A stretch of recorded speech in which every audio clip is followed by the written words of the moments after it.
Have you ever wondered how the pros always make hypothesis testing look so effortless? Do you want to plan your next study with confidence?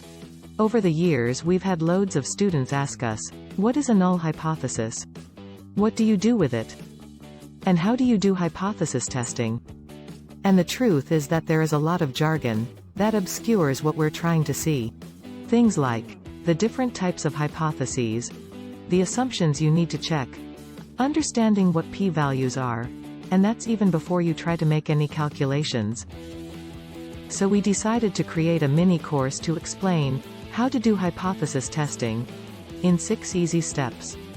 This course is called Hypothesis Testing, a step-by-step guide.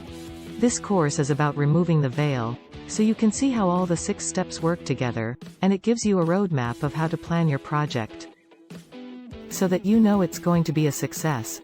Hypothesis Testing, a step-by-step guide, is a mini course that has been requested time and time again. It is live and is waiting for you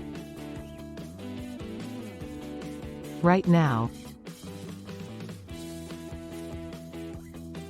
Have you ever wondered how the pros always make hypothesis testing look so effortless?